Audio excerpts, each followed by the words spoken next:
احترام نہ کیا اور ان کے اوپر تلواروں کو چلا دیا. اور اس بارے میں اہل حدیث کا موقف واضح ہے. اہل سنت کی اکثریت بھی اسی بات کی قائل ہے کہ سیدنا حسین کو ان کوفیوں نے شہید کیا جنہوں نے خط لکھ لکھ کے بلایا تھا.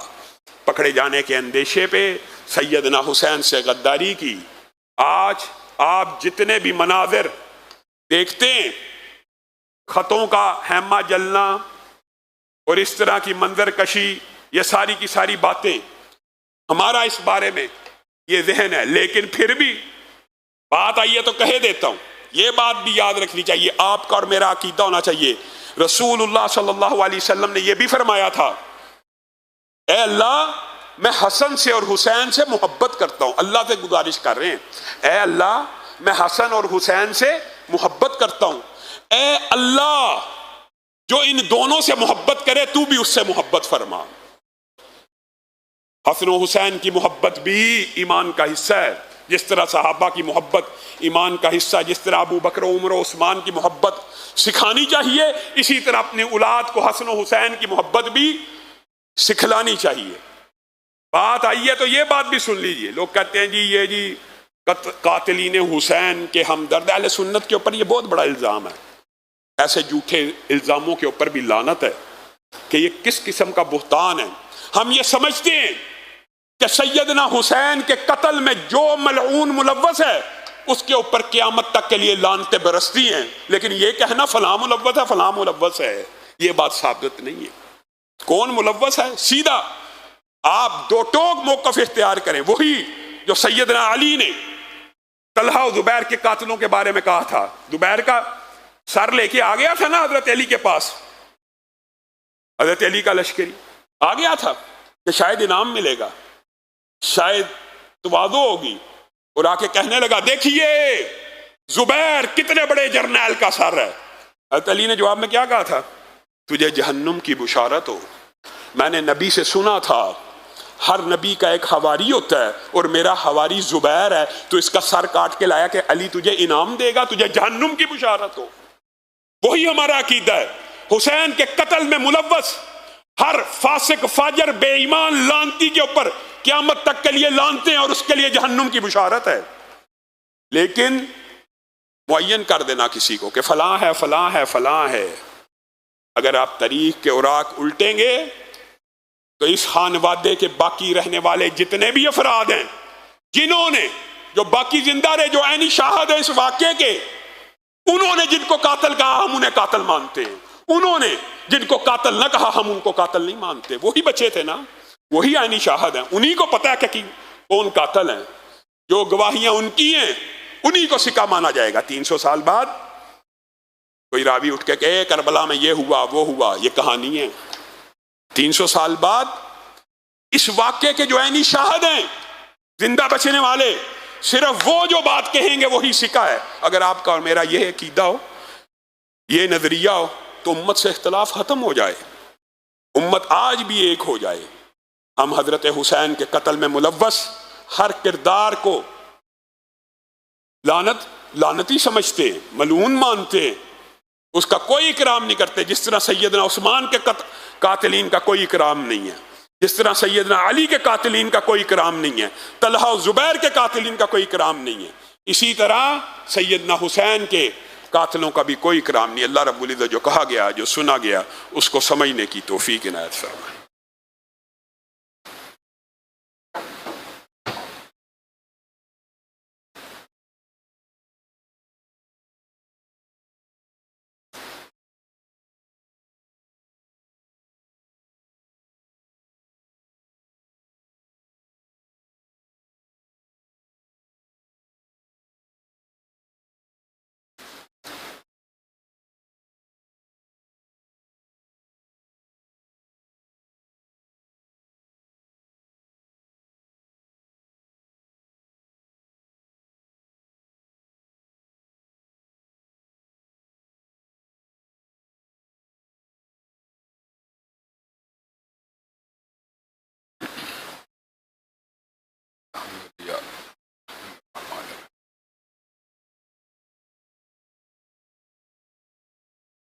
یا اللہ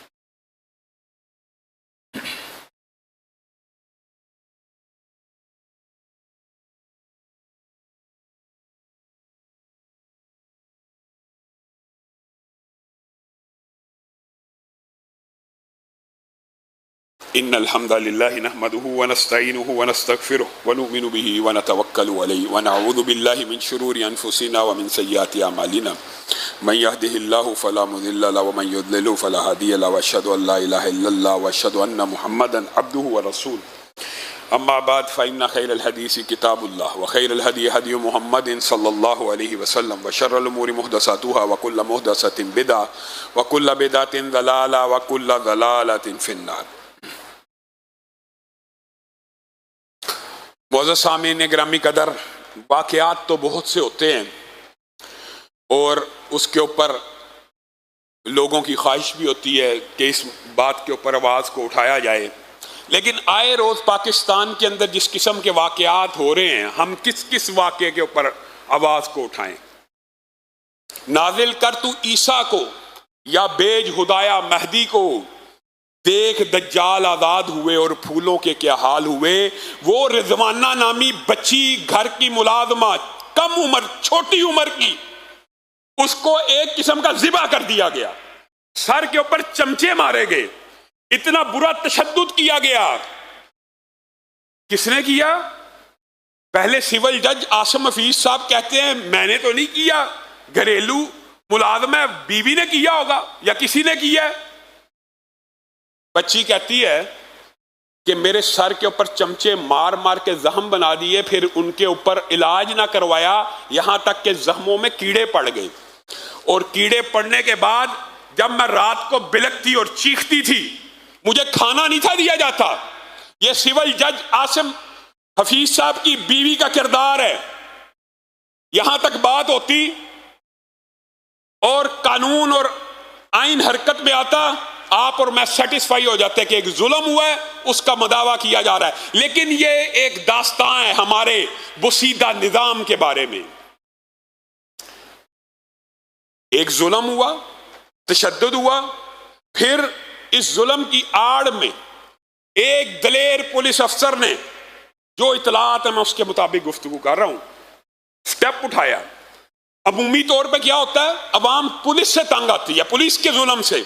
یہاں پہ ایک سول جج کے گھر میں ایک بچی پہ ظلم ہوا، ایک پولیس افسر آگے بڑھا، سرگودا کا ڈی پی او کامران فیصل، اس نے مقدمہ درج کر دیا بائی نیم اس عورت کے خلاف۔ سول جج کا نام وہ بھی نہ لکھ سکا، لیکن کر دیا، مقدمہ درج ہو گیا، تفتیش شروع ہوگی، اسلام آباد پولیس انوالو ہوئی، انہوں نے بھی ایکشن لیا، انہوں نے بھی کردار کو ادا کیا۔ اب ہونا کیا چاہیے تھا، جو مقدمے میں ملوث ملزمہ ہے، مجرمہ ثابت شدہ بچی کا ٹی وی پہ بیان ہے، اس کی مزید تفتیش اور تحقیق کرنا چاہیں تو کر لیں، لیکن وہ خود کہہ رہی ہے ان دونوں میاں بیوی نے یہ کیا۔ اس ملزمہ اور مجرمہ کو پکڑ لینا چاہیے تھا کہ نہیں تھا چاہیے؟ اس کو ریلیف دیا گیا کہ جائیے کسی ہائی کورٹ سے ضمانت لے آئیے۔